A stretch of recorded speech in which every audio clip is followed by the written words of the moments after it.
예, 안녕하세요. 박준사입니다. 네, 이번 시간은 2025년 12월 마지막 거래일 장을 리뷰하고 2025년 한 해를 정리하고 이제 방송을 했던 내용들을 정리 요약하고 그리고 새해를 준비하는 시간 간략히 갖도록 하겠습니다. 자, 먼저 12월 30일 장 포인트부터 짚어보도록 하겠습니다.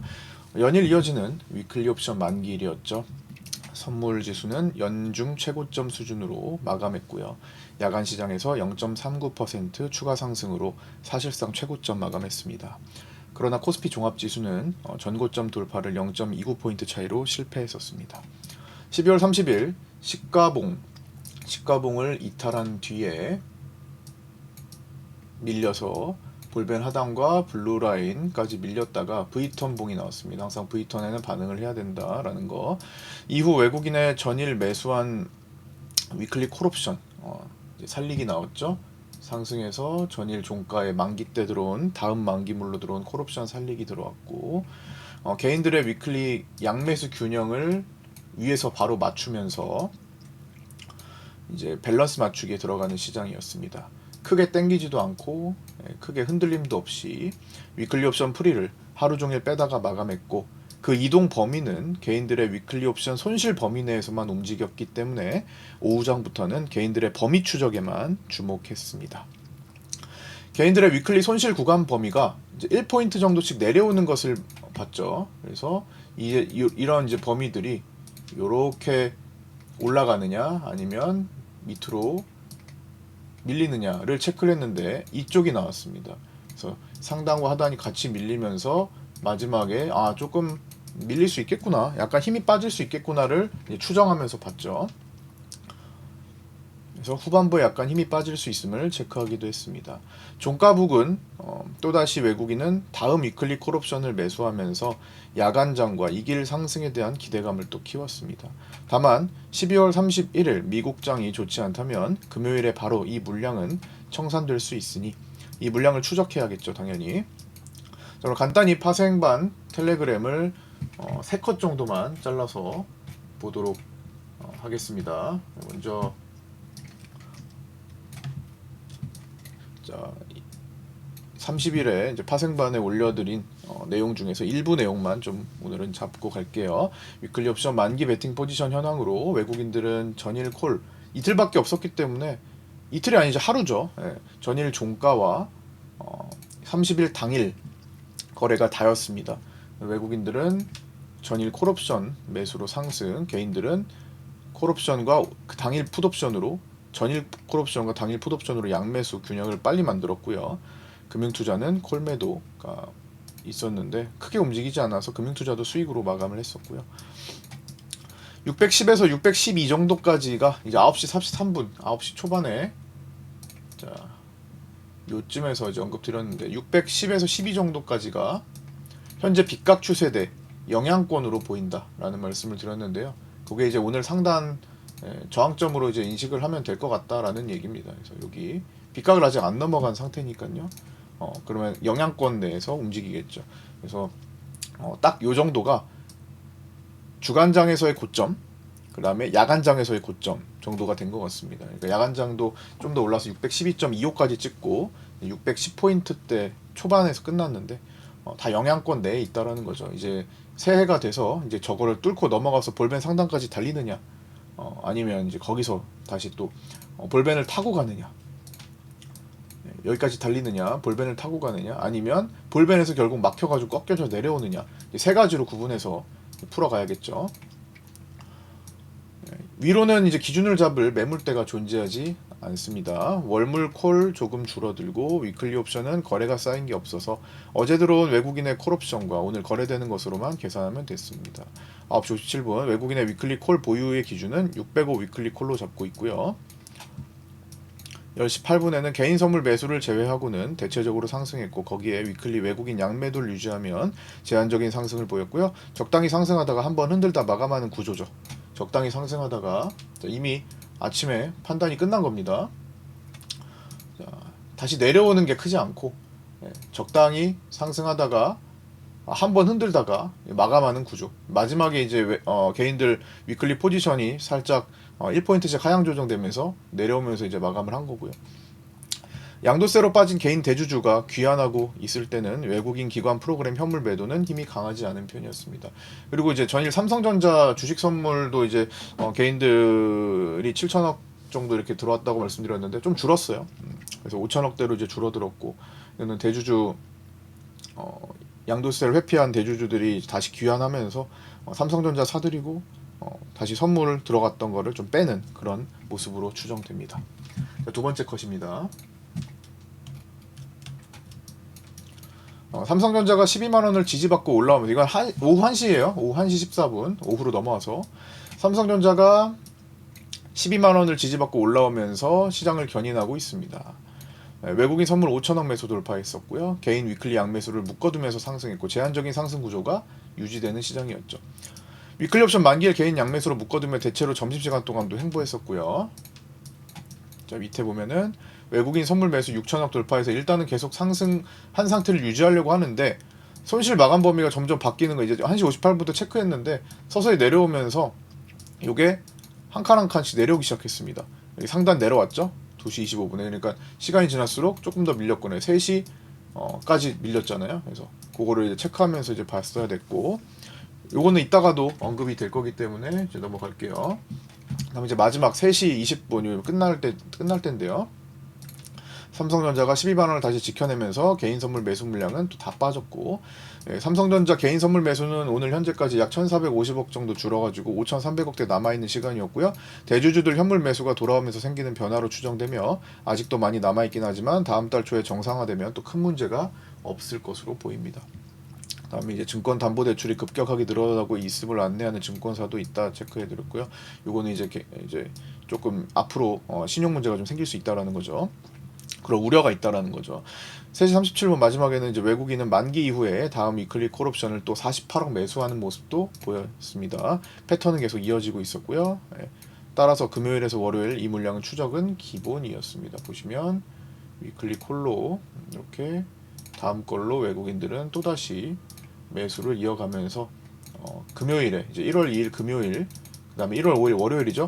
이 두 날 이 물량을 체크를 하는 것이 필수입니다. 자, 이렇게 간단히 세 컷만 좀 살펴보고 넘어갈게요. 자, 위클리 옵션 만기일 개인 균형 양매수 구조에서 손실 마감 범위를 1시 58분, 2시 25분, 2시 36분, 2시 54분, 3시 8분 이렇게 체크를 했는데 보시다시피 평소보다 범위가 좁았죠. 좁으니까 되게 타이트한 공간에서 움직였습니다. 그러다가 이제 상단은 조금 내려오고 한 1, 2포인트 정도 내려왔죠. 이렇게. 그 다음에 하단도 한 1포인트 정도 이렇게 내려오고 하면서 약간 밑으로 조정되면서 마지막에는 힘을 크게 쓰기보다는 누른 채 끝나겠구나를 진행되면서 이제 같이 파악한 거죠. 에너지를. 그래서 요 사이에 이제 코스피 200이 종료해서 개인들은 어쨌든 손실 상태로 마감을 했습니다. 크진 않았죠. 어차피 거래일 수가 크지 않았기 때문에. 시간이 흐를수록 개인들의 포지션 범위가 아래로 미세하게 밀리는 흐름이었고요. 위에서 누르는 힘이 조금 더 우세한 상태로 전환됐다는 겁니다. 그래서 전일 만기 이후 바로 연이어서 만기이기 때문에 데이터가 크게 쌓인 게 없는 상태고, 그렇기 때문에 개인 양매수 범위를 체크하는 정도면 충분하다고 판단했습니다. 제한적인 구간 내에서 움직였고요. 수급은 각자 연속적인 흐름 속에서 큰 변화가 없었습니다. 이렇게 해서 위클리 옵션 만기 결과를 추정해보면 기실현 포함해서 외국인은 5억 정도 수익 본 것으로 추정되고요. 개인은 13억 정도 손실, 금융투자는 6억 정도 수익 본 것으로 추정됩니다. 이제 거래가 짧았기 때문에 크지 않죠. 자, 이제는 2025년 시장 포인트, 제가 1년간 방송했던 1년 넘게 24년 7월 거부터 했는데요. 1년간 방송 내용을 정리 요약한 겁니다. 이거 말고도 더 디테일한 내용들이 있었지만 이제 그냥 쭉 적어 나가면서 꼭 필요한 내용들만 올려놨습니다. 이외의 내용은 그동안 공부를 하면서 리뷰 영상에도 많이 올려드렸었죠. 라이브 방송 때도 수차례 반복했었고 실시간으로 그때그때 다 체크했던 내용들입니다. 자, 먼저 24년 7월에서 25년 4월입니다. 이거 연결 선물로 놓고 볼게요. 연결 선물로 놓고 일봉으로 전환해서 자, 구간을 이렇게 보면 되겠죠. 24년 7월 여기서부터죠. 이렇게. 자, 이런 구간입니다. 자, 이 구간 중에서 4월까지니까 자, 요 구간을 얘기를 하는 겁니다. 요렇게. 자, 지금 요 자리.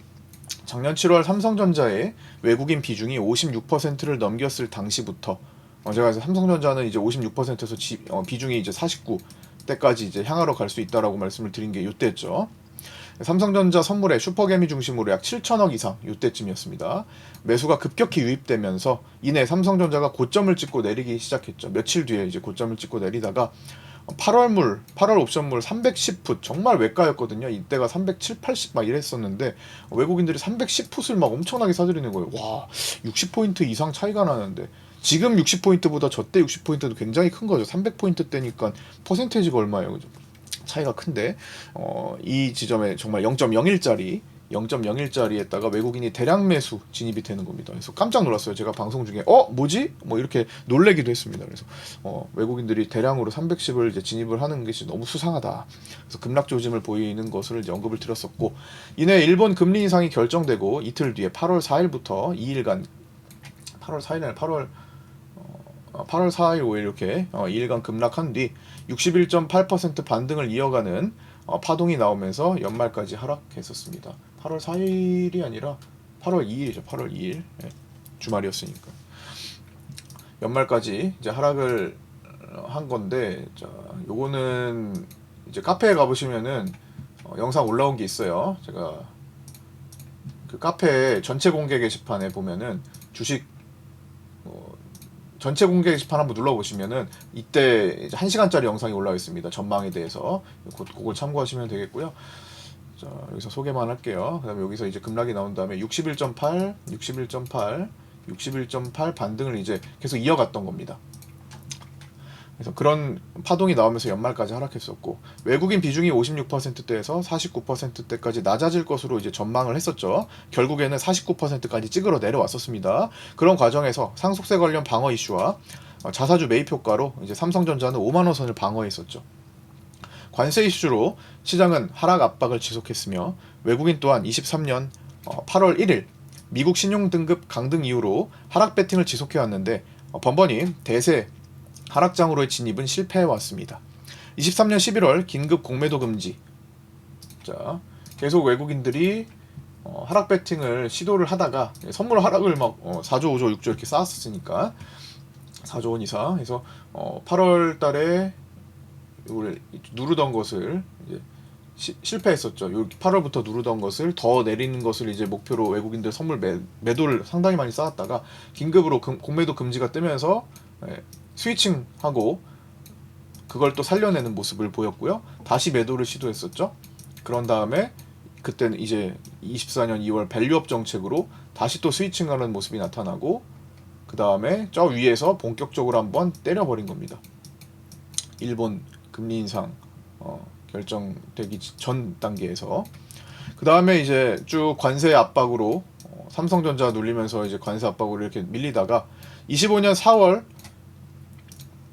마침내 이제 트럼프 정부의 관세 유예 발표가 뜨면서 야간에 뭐 나스닥이 10% 이상 올라가는 뭐 엄청난 변동성을 보이기도 했었죠. 그런 터닝 포인트가 잡혔었던 겁니다. 변수였죠. 두 번째 단계로 이제 25년 4월에서 5월인데요. 자, 이제 터닝할 때 직후죠. 터닝 여기 그 관세 정책 변화로 이렇게 터닝할 때입니다. 트럼프 정부의 관세 부과 유예로, 자, 여기까지도 외국인들은 이제 선물 매도 배팅을 계속 크게 이어지고 있었고, 추가적인 하락을 200대까지 노리는 그런 모습을 보이다가 외국인들도 이제 선물을 매도를 쌓고 있는 준비가 되지 않은 상태에서 터닝이 나온 겁니다. 그래서 트럼프 정부의 관세 유예로 인해 300포인트를 이탈할 뻔했던 시장은 급 전환되며 반등하기 시작했으나 외국인의 선물 포지션은 이 구간 동안에는 매도를 유지했었고, 자, 5월까지 진행되는 이 구간 동안에는 외국인들은 매도를 계속 유지해 왔습니다. 선물. 그러면 이제 상승할 때 방어가 안 되잖아요. 그래서 미니 콜옵션과 월물 콜옵션 등으로 커버하면서 굉장히 그때 많이 들어와서 제가 야, 외국인들 콜옵션 전쟁 걸렸다, 이런 표현을 썼습니다. 콜옵션으로 진짜 엄청나게 이거 시장 해지하고 들어오는구나. 그래서 시장 반등에 대한 해지를 선물 매도와 반대 포지션으로 잡으면서 커버했었습니다. 그러다가 더 가는 거죠. 이제 25년 6월부터 8월까지의 흐름인데요. 자, 25년 6월부터 8월까지의 구간이면, 자, 여기서부터 이렇게 되는 구간이죠. 대선을 거치면서 6월 초 주식시장 활성화 정책에 대한 기대감과 새 정권의 확장 정책에 대한 반응으로 투자자산 매수세가 폭증하며 본격적으로 상승하기 시작했습니다. 이때에는 외국인이 선물 포지션을 중립화하면서 그러면서도 매수로 스위칭하지 않고 자, 선물은 그래 매도했던 것을 다시 돌려서 중립화는 시켰습니다. 그래야 손실을 피하니까. 그런데 스위칭까지는 가지 않았어요. 그러니까 매수로 선물을 돌리진 않았다라는 거죠. 크게 5월 28일에서 6월 9일 대신에 이제 5월 28일에서 6월 9일, 5월 28일, 6월 4일, 6월 9일 이렇게 포인트가 잡혔었는데 그 사이에 피델리티 펀드를 중심으로 세계 3위죠. 이례적인 외국인의 블록딜 콜옵션 대량 매수가 유입되면서 블록딜 옵션을 본격적으로 추적하기 시작했어요. 제가 방송에서 계속 이제 블록딜 엄청 하던 시기였죠. 진짜로 그 블록딜을 체크하지 못했으면 이 정도의 상승을 생각할 수가 없는 정도의 수급이었습니다. 그런데 외국계가 정말 특이하게도 대규모의 블록딜 콜옵션 매수가 장기적으로 유입이 됐던 겁니다. 7월물, 8월물, 9월물, 10월물, 11월물, 12월물. 나중에 이제 12월물에 대해서는 중립으로 바뀌었어요. 그다음 콜매도도 있었고 풋매수도 들어왔기 때문에 적어도 11월물까지는 정말 강력한 콜옵션 기반이 블록들로서 형성이 되었던 시기입니다. 이건 외신 보도만 한 두세 번 정도 나오고 국내 언론사에는 보도가 한 번도 된 적이 없는 것으로 알고 있습니다. 그래서 제 방송에서는 실시간으로 이걸 계속 체크하면서 이 강세장을 만드는 대체 뭐 때문에 만들까 이게 궁금하다면 블록들에 다 숨어있다. 대놓고 들어왔다 사실은. 그렇게 외신 보도만 남겨둔 채 이렇게 좀 같이 추적을 하고 있었고요. 그래서 다시 정리해보면 외국인 블록딜 콜옵션 대량 매수가 유입되며 블록딜 옵션을 본격적으로 추적하기 시작했고 이 물량은 12월물까지 개입되면서 큰 상승장을 암시하기도 했습니다. 그러나 7, 8월 동안에는 6월 급등 후와 6월에 급등한 후에 이제 7, 8월 동안에는 과거 코로나 팬데믹 시절 고가를 형성했던 자리에서 횡보하는 이제 모습을 보였었고요. 자, 그게 8월까지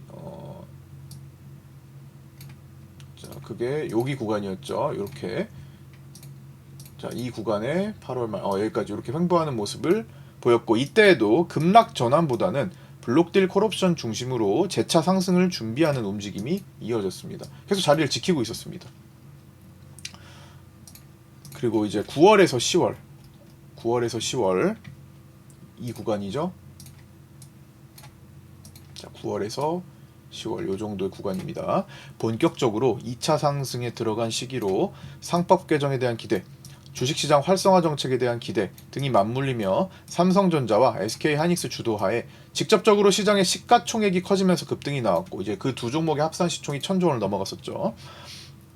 미리 들어온 외국인의 12월물까지의 블록딜 콜은 나중에 11월물까지로 가름됐습니다. 12월물은 이제 조정이 돼가지고 매달 만기가 끝날 때마다 큰 수익으로 마감 짓고 있었습니다. 다만 외국인은 10월 들어 급등하던 시기에도 선물은 반대로 매도 포지션을 늘려오며 급락 상황에도 대비하는 모습도 나타났습니다. 자, 이 구간 동안에 외국인은 선물을 또 매도했다라는 거죠. 매도가 쌓이고 있었어요. 11월 달에 약간의 하락을 어느 정도 생각을 하고 있어야 되는 상황으로 이어지고 있었습니다. 근데 그러면 언제 꺾이느냐? 먼저 제가 계속 강조했던 거는 상승이 끝날 때까지 시장이 보여줄 때까지는 끝난 게 아니다. 끝날 때까지 끝난 게 아니다. 추세 빗각 이렇게 그려가면서 이거 추세 빗각 깨질 때까지는 끝난 게 아니다. 빗각 추세 이탈할 때까지는 끝난 게 아니니까 시장에 한계를 두지 말자라는 말씀을 계속 강조드렸던 시기죠. 한계를 두지 말자. 먼저 내가 시장에 앞서가지고 이 정도면 됐을 거야 라고 꺾지 말자였다라는 거죠. 네. 그래서 비로소 이제 11월 4일이 돼서야 이제 그 반응이 나온 겁니다. 자, 다시 이때에도 위클리 옵션 만기 때마다 외국인들은 다음 콜옵션을 사들이면서 주간 단위로 끊어서 수익을 계속 만들고 있었습니다. 주축은 블록딜 콜옵션 뿐만 아니라 외국인 비중이 49%까지 떨어진 시점에서부터 매수했던 삼성전자, 정말 싸게 매수했던 삼성전자와 미리 비중 확대를 해둔 SK하이닉스 등을 주축으로 한 현물 수익이었을 것으로 추정됩니다. 그러니까 현물 플러스 블록딜 콜 등 이제 콜옵션에 의한 상승이 컸다라는 거죠. 선물은 매도를 늘리고 있었으니까. 자, 그 다음에 이제 마지막 구간이었죠. 25년 11월에서 12월 연말 구간. 자, 연말 구간은 요렇게 이 구간입니다. 10월 내내 한계를 짓지 말자. 자, 자, 이거 올라가는 동안에 한계를 짓지 말자. 시장이 반응이 나오고 나서 빗각 추세대를 이탈하면 그때부터 판단하고, 여기죠.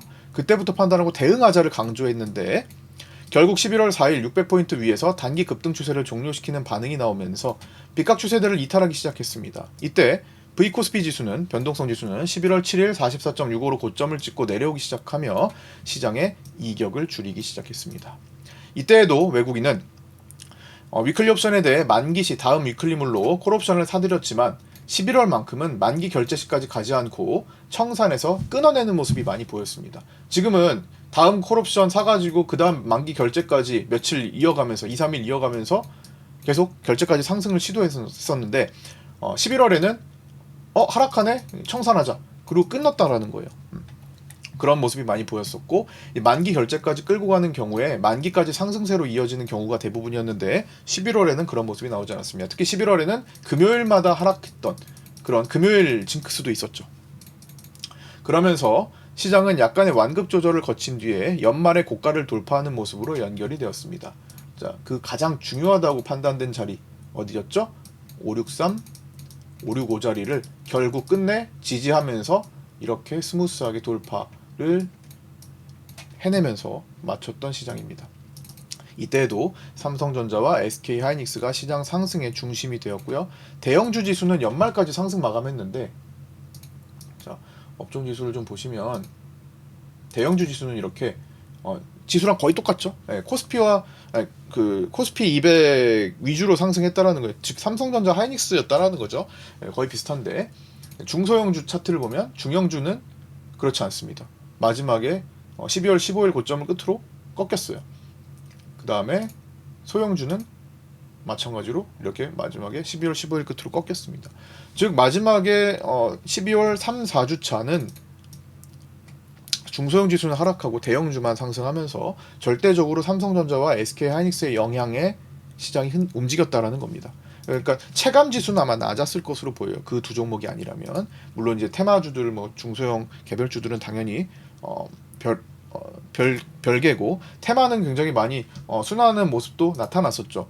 마지막에 이제 연말에 이제 나타났던 테마가 무슨 탈모 테마도 있었고, 정책적으로 정원호 정치 테마도 있었고, 스페이스X 관련된 거, 자산 토지 테마, 천일고속, 동양고속 이런 것들 등장하면서 자산 테마도 있었고요. 여러 가지 테마들이, 로봇은 역시나 계속 강했고, 여러 가지 테마들이, 정책적인 테마들이 이제 등장을 했었습니다. 자, 그러면 이제 2026년은 이렇게 해서 한 1년 6개월간을 좀 이제 요약해서 정리를 해봤고요. 2026년은 강세 포인트 몇 가지를 좀 보려고 합니다. 일단 삼성전자에 대한 내용인데요. 삼성전자의 반도체 경쟁력 회복 및 강화 기대에 증권사들의 목표 주가 상향이 이어지는 중이며, 특히 HBM4가 긍정적인 평가를 받으며 벌어졌던 SK하이닉스와의 격차를 좁히기 시작했다고 평가받고 있습니다. 메모리 가격 급등에 의한 실적 상승 기대가 지속되고 있고요. CES 2026에서 6K, 3D 모니터 등 신기술, 신제품 발표 이슈도 기대를 높일 수 있습니다. 테슬라, 구글 등 글로벌 빅테크 기업들과의 공급망 확대 등을 통한 확장세가 지속되고 있다라는 것도 이제 강세 포인트로 볼 수 있죠. 반도체, AI 중심의 실적 증가 기대에 계속 높아질 거고요.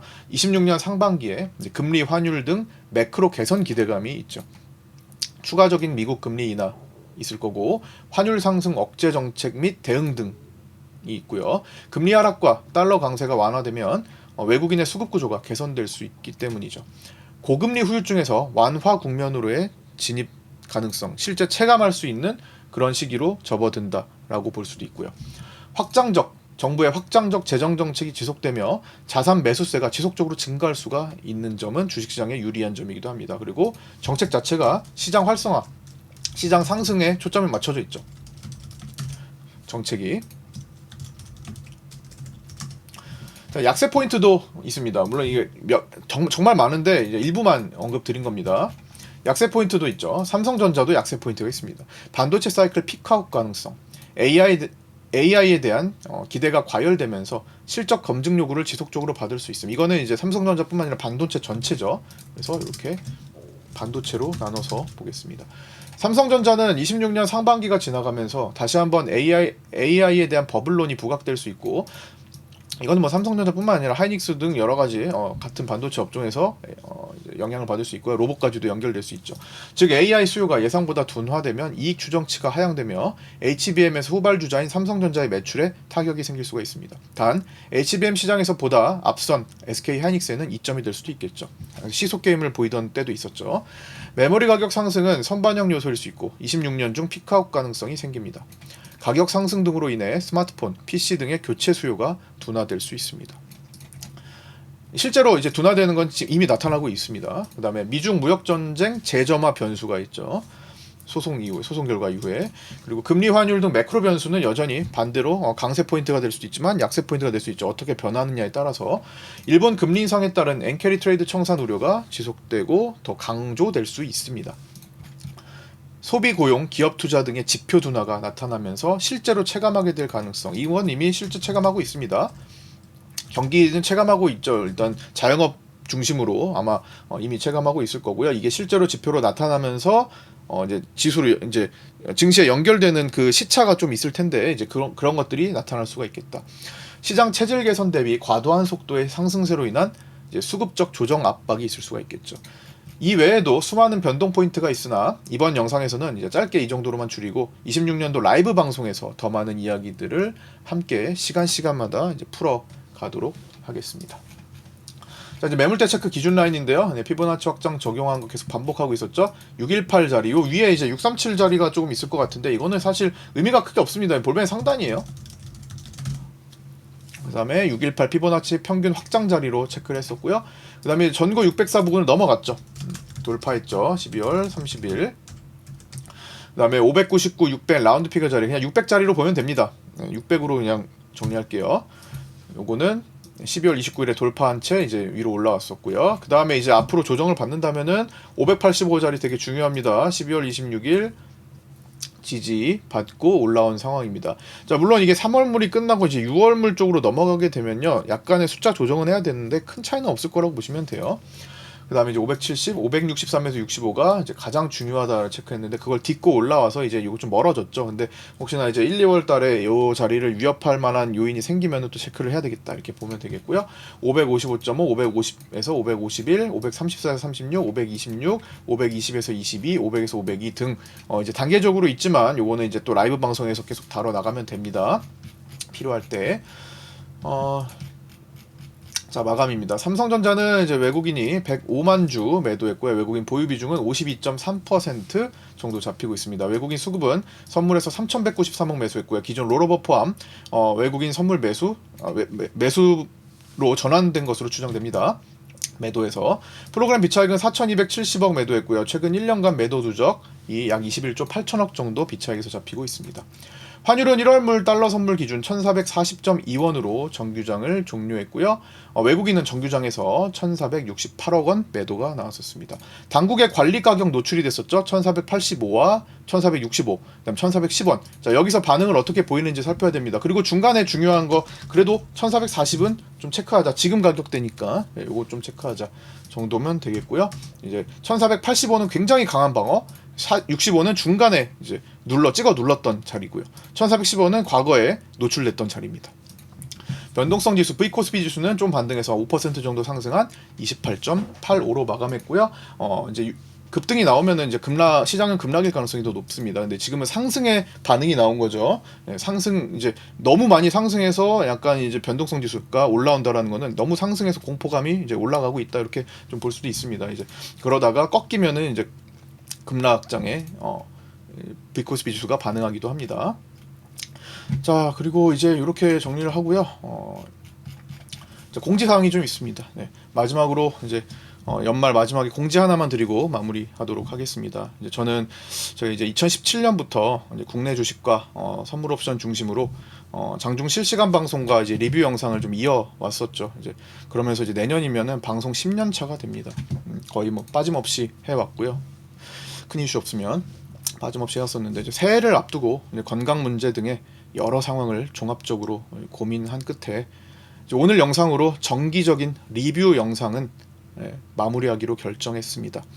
앞으로는 메인 콘텐츠인 장중 실시간 라이브 방송에 더 집중할 예정이고 정회원 파생반과 주식반 텔레그램과 네이버 카페 등은 더 강화해서 운영해 나갈 예정입니다. 정기적인 리뷰 영상은 이로써 종료되지만 가끔씩 스팟 형태로 올라올 수도 있습니다. 그동안 리뷰 영상을 꾸준히 시청해 주셔서 진심으로 감사드리고요. 앞으로도 장중방송과 정혜원방에서 계속 뵙도록 하겠습니다. 감사합니다. 자, 그리고 이제 마무리로 2026년 1월 2일 선물 개장은 9시 45분입니다. 26년 1월 2일 금요일 9시 20분에 이제 유튜브 라이브 방송에서 뵙도록 하겠습니다. 한 해 고생 많으셨고요. 시청해주셔서 감사드립니다. 새해에는 구독자분들 모두 목표한 바 성취하는 한 해, 건강한 한 해 되시기를 바랍니다. 새해 복 많이 받으세요. 감사합니다. 구독과 좋아요, 알림 설정 부탁드립니다. 감사합니다.